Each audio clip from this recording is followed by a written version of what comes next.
април не разговарят помежду си. Мила, колко си красива днес. О, миличък, ти май искаш да правим секс. Ама си ми умница.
Здрасти!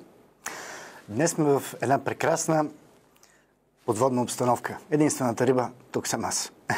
Добър вечер, уважаеми зрители! Здравейте, дами и господа, другарки и другари, турци и роми и вие хора от най-разнообразни етности. Вие сте с какво сте вие? С комедийното шоу на телевизия България 24 Политкабаре. А аз съм подводничар. Не, аз съм Светлю Митев.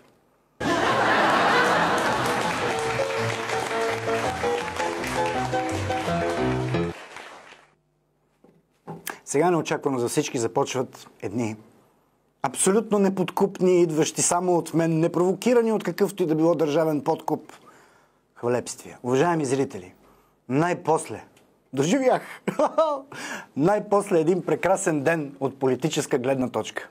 Ако щете, вярвайте, но сме похвалени от света. Без да проточвам мига на върховната радост, ще цитирам сайта на новини БГ с заглавието "Две точки. Европейската комисия доволна от България и Бойко Борисов". Та-дам! И добавям малко повече информация по въпроса.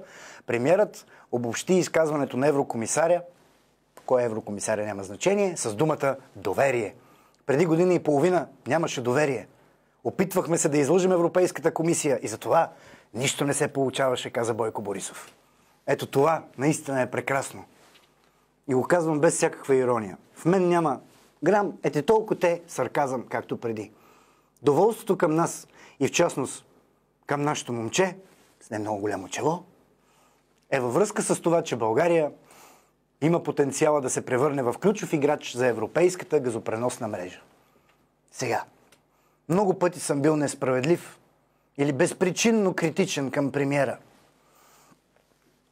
С болка в сърцето дори си спомням, че веднъж го нарекох и тиква. Но сега си взимам думите назад. Както са били напред, ги взимам назад. И се извинявам. Когато бъркам, или се извинявам, или излизам в отпуска, в неизвестност. Но сега се извинявам. Щом нещо е свършено добре и хората от Европа са доволни, нека да се порадваме честно и откровено. Следващите думи от следващите думи ме боли. Браво, Бойко! Браво, Борисов! Но ги казвам искрено. Щом енергетиката се движи напред, значи ще има и хлеб. А това, че сме спрели да лъжем наляво-надясно и с европейските институции, и нещата ти да видиш се получили, е добър пример за една по-добра бъдеща, не само външно, но и вътрешно политическа линия. Лично и от сърце, благодаря за добрите новини и дано така да ни върви и занапред.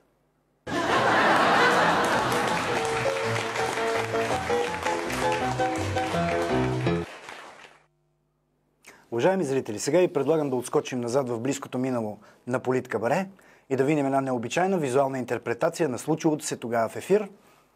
Приятно гледане!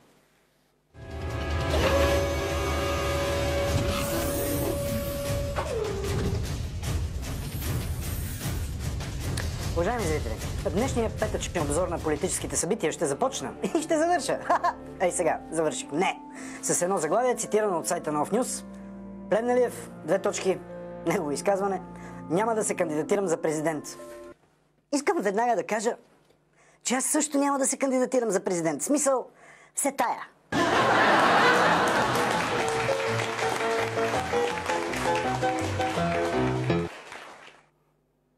Аз ви казах, че в предаването ще има още вода. Или ако не съм ви го казал, ви го казвам сега. Видяхте един прекрасен водопад.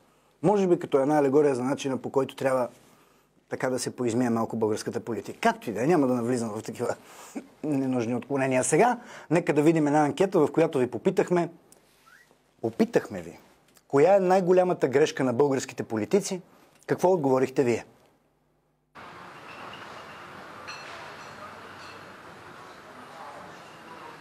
Според вас, каква е най-голямата грешка на българските политици? Ако кажа, че не се интересувам от политика. Изобщо? А според вас? Според мен, че не се стремят да са политици, а се стремят да са бизнесмени. Просто се интересуват само от собствения си просперитет. Ние не се интересуваме от политика, честно казано. А от какво се интересуват? От училище. Кой клас? 11. Че не се съобразяват с народа.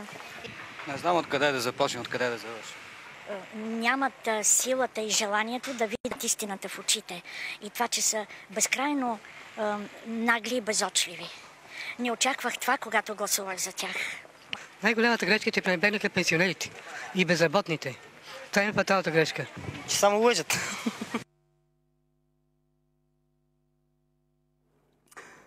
Скъпи приятели, на този ден, на днешния ден, преди 4 години, се запознах с бившото си гадже, но не обвинявам никого за това. Стана случайно. Тя просто беше най-гола от 4-те дами, с които си правехме един купон в 2 часа през нощта. Така едно почти матине. Мога да кажа само, че и 4-те ги спуках на шах, като условието беше на всяка взета фигура да свалят по нещо от себе си. Хо-хо! Още в средата на партиите ми се разлупа сърцето. И започнах да губя съзнание. Добре, че момичетата бяха състрадателни и възстановиха кръвното ми налягане по възможно най-невъзпитания начин. Един шахматист трябва да е готов на всичко в секса, защото и без това няма да му се случи втори път. До ден днешен не мога да разбера какво възбужда жените у един беден, но страстен владетел на шахматната игра. Може би олигофреничният поглед, който се появява, когато му споменеш бегло за български вариант сицилианска защита. Апропо, Е4, С5, С3. Не ме питайте откъде го знам, имах самотно детство, което неусетно прелява в сегашното самотно възрастство. Във всеки случай очарованието на всяка конкретна дама зависи до голяма степен или от нейното образование, или от нейната професия. Затова, може би, проститутките ми импонират най-много. Те са едновременно образовани, в правилната посока и упорито работят според образованието си, въпреки че не е лошо така, да праснеш и стажантка по химия, докато се опитва с отчаяна страст да ти обясни някакъв окислително-редукционен процес. Искам само да ви информирам, че това сантиментално изложение беше създадено днес към 8:30, когато сутрешния пешкодръв още не ме беше напуснал. Окей. Мразя думата ерекция, защото ми звучи като нещо, от което се припада. Да, епилация. Не, епилепсия, както и да е. Един младеж се запознал с една хубава мацка и успешно е предумал, както става в приказките, да отидат от тях, за да консумират по един първичен начин своето запознанство. Повел я на интимно драние. А тя не била проста. Тя била психолог по образование. И докато пътували към апартамента на младежа, споделила някак назидателно. Трябва да знаеш, че аз, като психолог по поведението на мъжа, мога да разбера много неща за него. Например, ако не може да оцели ключалката с ключа, значи е непохватен любовник. Ако пък пъхне ключа от първия път, но бързо и припряно, значи е брутален и егоист. Младежът кротко си мълчал, а като стигнали до тях, коленичил пред ключалката и първо я облизал.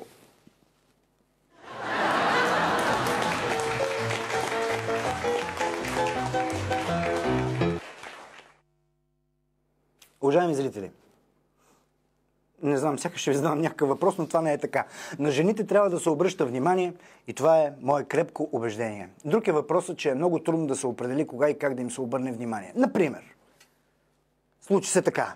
Мине покрай теб младата сервитьорка с толкова къса пола, че ако не знаехме, че е пола, бихме я нарекли коланчи. Ти я плеснеш дружелюбно по дупето, а тя вдигне скандал с някакво яростно възмущение, сякаш си пляснал колешката и по дупето, а нея си я пренебрегнал. Загадка. Защо? За да поправиш грешката си. Следващия път, като се наведе над масата ти, за да остави питиетата, отбелязваш на глас, и то с романтичен глас, че тя има много хубави цици. И още по-хубаво, че не ги държи само за себе си. И отново следва скандал. Даже идва брати, който е нещо средно между звезда на Кетч Федерацията и охрана на някой бивш охранител. И ти какво да направиш? Какво да сториш в този момент? Освен и него да го плеснеш по дупито с думите: ей, ма сестричката ти отдрава кожата, Ей! Тук с известно отъкчение ядеш чувствителен бой и си мислиш: защо? Защо не умея да правя комплименти, които да се приемат благосклонно? Това обаче не означава, че трябва да се отказвате. Чатовете във Фейсбук са една друга тренировъчна арена, на която можете да упражните ефективно и доста по-безболезнено уменията си в областта на животворния флирт. От мен, аз съм скромен човек, от мен един изстрадан съвет. Постарайте се да говорите на дамата за нещата, които най-малко имат отношение към ръца-пръца, т.е.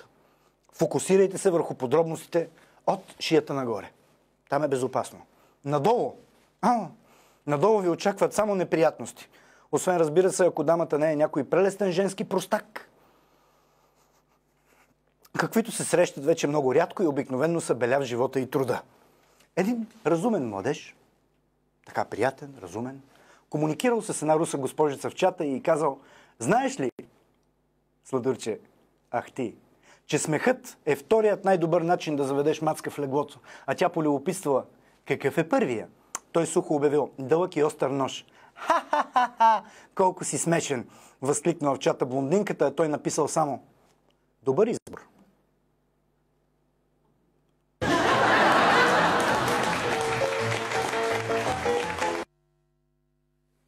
А сега, този час уличният философ Митко, набеден за формен простак от посолството на кралство Белгия, ще ни извести нещо за природата на жената.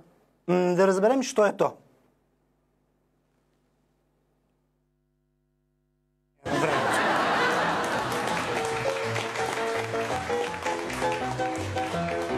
Опа! Ако една жена е овца, каквито и лъвове да се въртат около нея, тя пак си мечтае за коча. Хайде!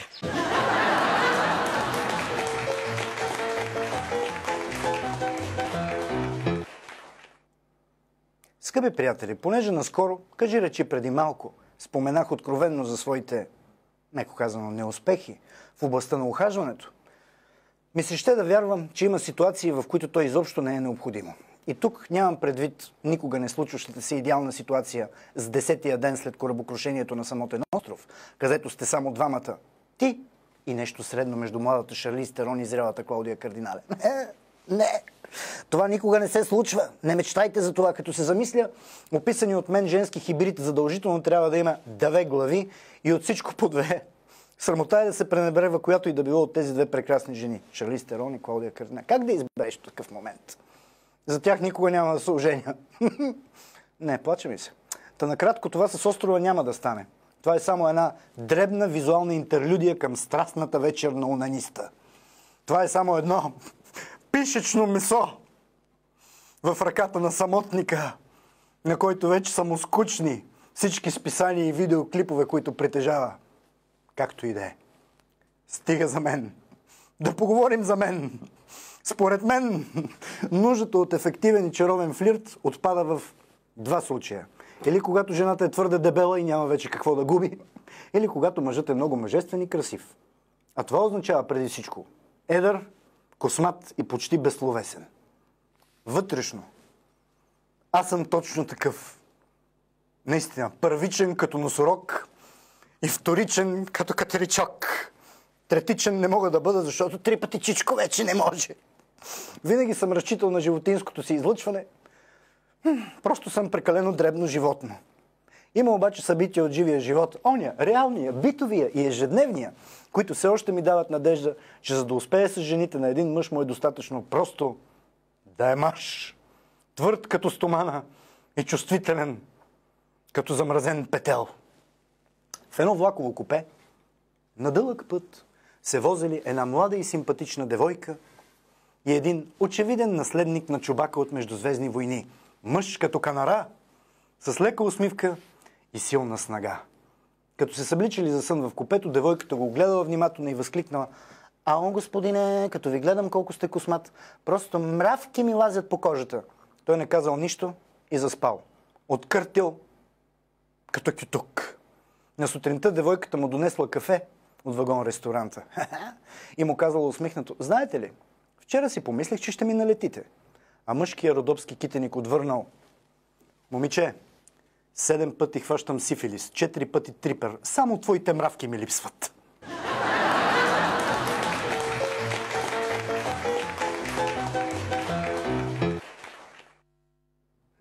Уважаеми зрители, фактите сочат, че не само нежният пол е постоянен затворник в изправителното заведение на суетата. Маме, какъв израз. Що така? Мъжете също имат своите забежки в тази посока. Ние също си позволяваме от време на време някои актове на суетно поразглезване. Например, един мъж е изключително доволен от това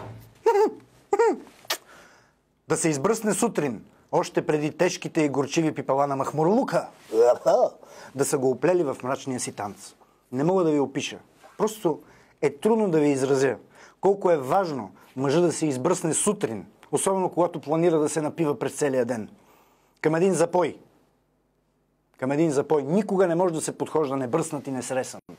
Това е белег на голям опадък и лична трагедия. Всеки момент ще оригна. Спирам се с огромно усилие на волята.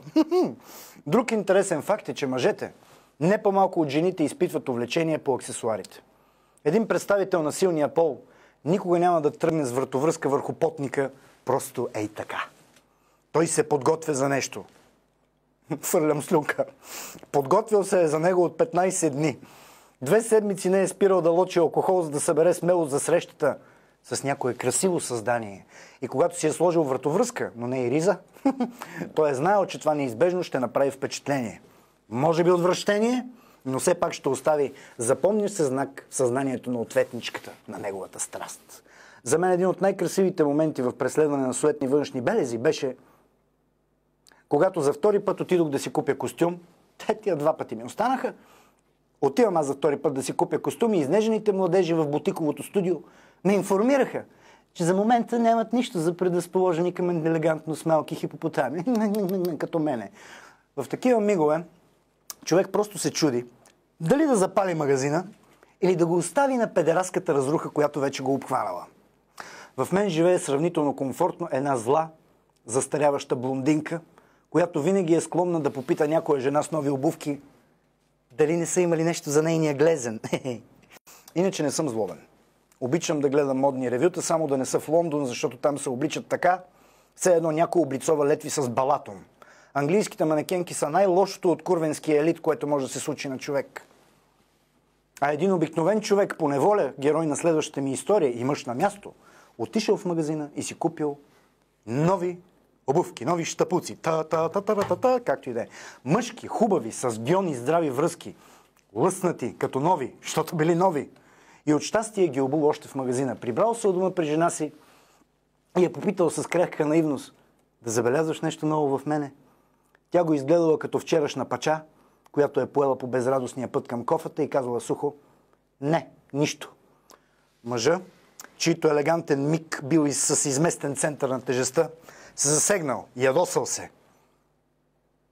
Засегнал се емоционално и стилово. И се съблякал гол, като оставил само обувките на краката си. След това я попитал с яростен тон: а сега забелязваш ли нещо ново в мен? Жена му вдигнала рамене и казва: не, пак ти виси.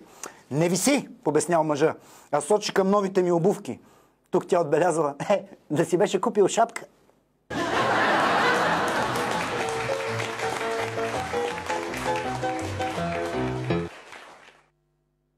Нека сега уличният философ Митко в цялата си прелест на невъзпитан суек да ни каже нещо за белезите на съзряването. Те.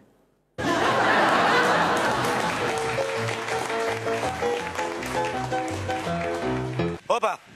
Почнат ли вашите да крият ракията от тебе? Пораснал си! Айде!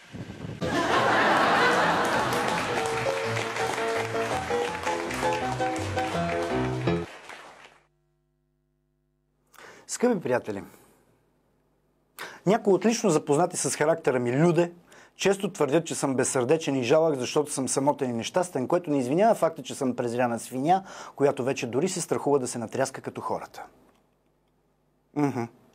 А тези, които наистина ме познават, не бъбрят подобни комплименти, а само мълчат ужасено и се заключват по домовете си. Сега, организирал съм малко тото в кооперацията, където живея.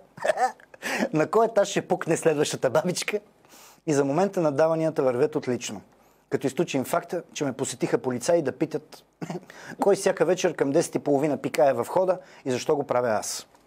Отвърнах, че нямам време за този философски разговор и ги информирах, че кубинските студенти на първия етаж пушат нещо, от което им се набръчва изтривалката пред вратата. Това веднага събуди интереса на силовите органи и те се затичиха по стълбите надолу с весели детски викове, а един от тях май каза: дано да е останало малко. Като си има предвид това мое незагрижено отношение към житейската обстановка, можете да си представите какво е мнението ми за крижата с бежанците, която вилнее от известно време. Проблемът с бежанците е, че те бягат, а не могат да ги настигнат. Иначе нямаше да има никаква криза и никакви бежанци. Винаги съм пледирал. Не ме заболя този път. За колкото е възможно по-малко тарамбуки по софийските улици, и това не е расистско отношение, а най-здравословна ксенофобия и наивен фашизъм. Защо тези хора с чуждо етническо самосъзнание не си стоят по родните места? Там да си ги бомбардират нормално, а се влачат по света с бохчите и многобройните си съпруги.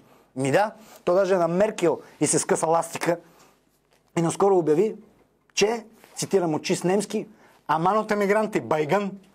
В тази връзка искам да добавя една история за полет и екстремна емиграция, а може би за връщане в скъпата родина.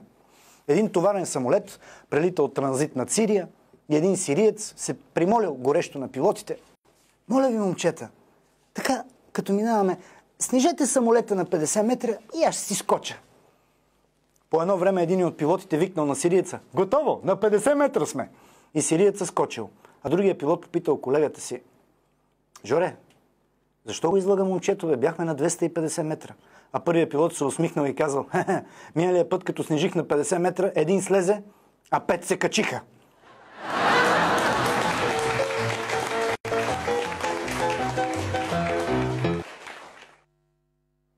Уважаеми зрители, замислили се понякога какви изненади ни очакват на пътя? Както на тривиалното шосе, превърнато с хаотични ремонти в нелепа магистрала, така и на големия път на живота. Аз често си задавам въпрос: какво ме очаква там след завоя? Красива стопаджийка или положителен васерман? А може би и двете. И то в този прекрасен ред. Но не знам, само гадая и мечтая. Гадая и мечтая. Други неща правя, не е за показване. Повечето хора ги очаква датата, на която взимат своята изстрадана заплата, за да им я вземат веднага след това. И на всичкото отгоре в Националната агенция по приходите, НАП, която дълбоко уважавам и ценя, садистично ги питат: как ще платите, в брой или с карта? Със свито сърце, вашата родителка свещена. Защото да се каже вашата мама, в такъв момент би било едновременно рисковано и невъзпитано. Последния път, когато подавах данъчна декларация, се смях през сълзи на графата приходи, където написах откровено и незлобливо думите «Некой лев». Въпреки всичко, аз вярвам, че на пътя ме чакат неизказани богатства и щастия, особено като си има предвид до момента каква неизказана свинска гняз и съблазнително полегнали полицаи ми предлага пътешествието. Или пътувам прекалено бързо, или трябва да сляза от въображаемия бял кон и да повървя пеша. Е така, да ми се проветри главата. Разходките пеша имат това благородно качество, че стъпваш по земята със собствените си крака. А както неволно отбелязах днес във Фейсбук, всяко голямо отиване на майната си започва с най-малката стъпка. Две традиционни селски моми, които вече не били моми, а булки стравници, се разхождали по една леко затревена пътека, когато попаднали на едно човешко лайно. Булка Елизабет погнусено отбелязала: може ли такова нещо, баш тук на пътеката да акат? А булка Жоржета й казала: ти знаеш ли, че вчера твоя малкия син се навърташе тук? А булка Елизабет умилително реква: ма гледай нашичкия, как хубаво го е завъртял, мамина рожба дрислива.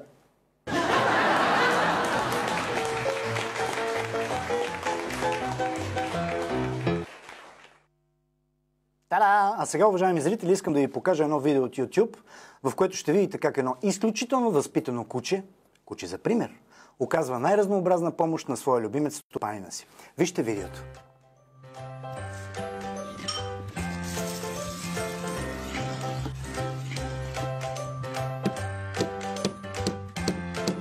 То помага, когато се забива пирон, дава хавлия, държи се шуар. То прави всичко. На този човек не му трябва съпруга.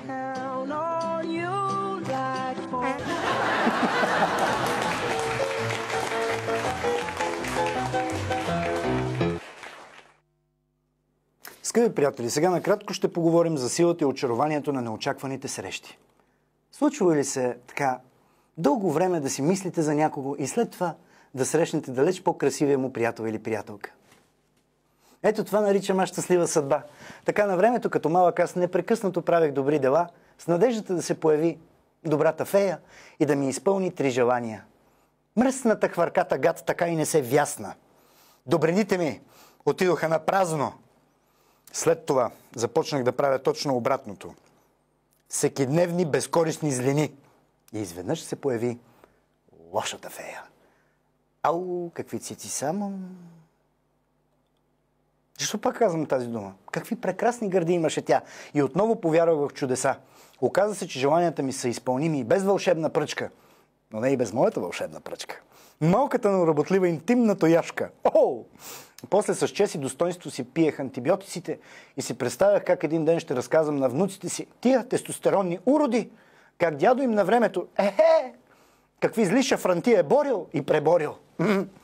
Така че в неочакваните срещи има безпределно очарование, особено когато срещнеш някой, на когото не дължиш пари.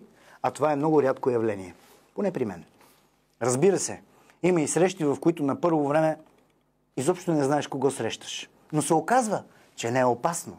В градския транспорт в един изключително комфортен автобус, подобен на президентска лимузина, и тук просто се заяждам с редовно пътуващите в обществените возила, един мъж бил непосредствено така стоящ до една засукана госпожица, която започнала да му хвърля белтъци. Той леко се притеснил, защото имал ясна представа за себе си, а тя не била много ласкателна. Впрочем, с основание. Ниските и бедни мъже рядко завършват живота си като секс-символи, а най-често се тровят в бункера и след това ги наричат Адолф Хитлер. Друга история. Както и да е. Изведнъж госпожицата усмихнато се обърнала към мъжа и чурликала: "Познахте ли ме?" "Не", смутено отвърнал той.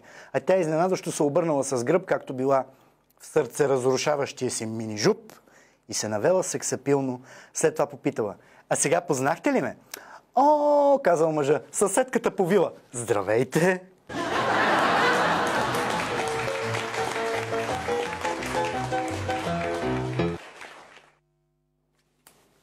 Пак не се чу. Момент. Нека сега дразновения репортер Кънчо, който е избрал да се крие на закрито в сграда на неизвестен адрес, да ни съобщи нещо за традициите на веганите и женарицаемите вегетаранци, и реалистите. Да го чуем.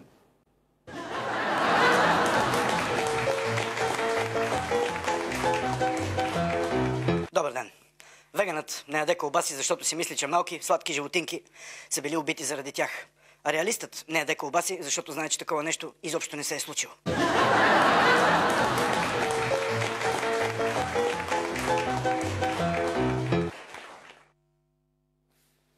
Дойде и момента за прегледа на кратките вести от деня. Ще започнем с едно престижно мъжко наблюдение. То е следното. По улицата вървяха две момичета. Едната красива, а другата дава.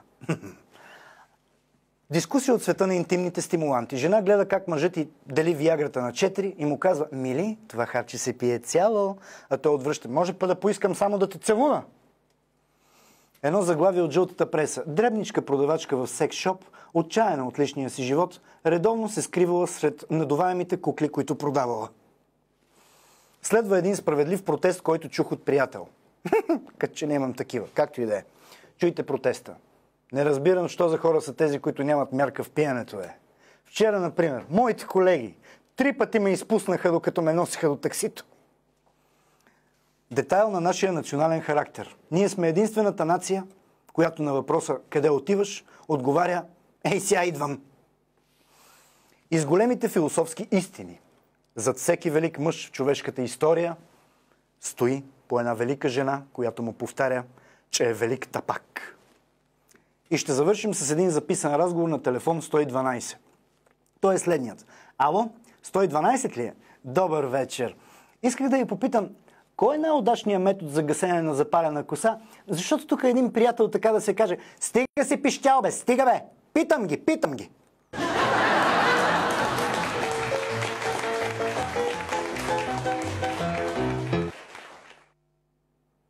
Лицето Кънчо сега ще ни предаде дословно един разговор от света на образованието и неговия окаяно постепенен прогрес. Ето го.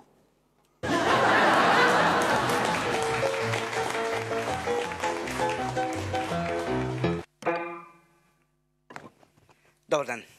Една образователна дискусия. Започна ли да учиш английски? Yes. Колко думи знаеш? 2. Само 2 ли? Yes.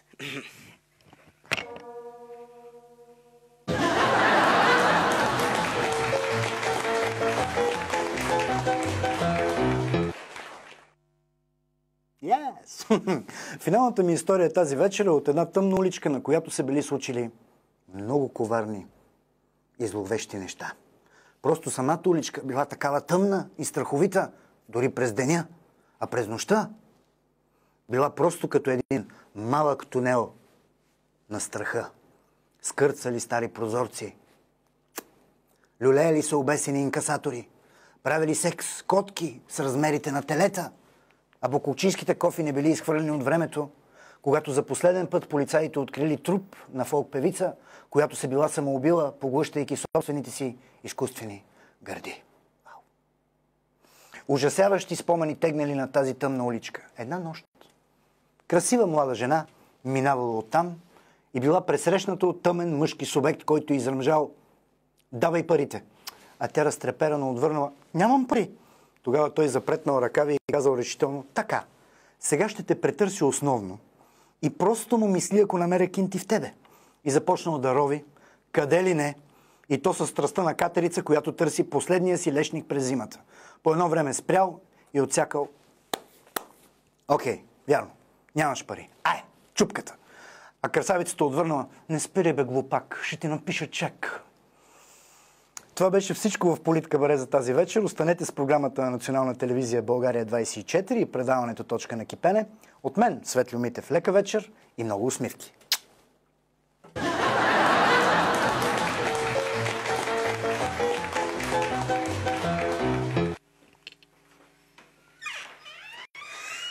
Полицай задава въпрос към жертва на изнасилване, млада госпожица. Госпожице, към колко часа ви изнасилиха? Мен обикновено ме изнасилват към 8 часа.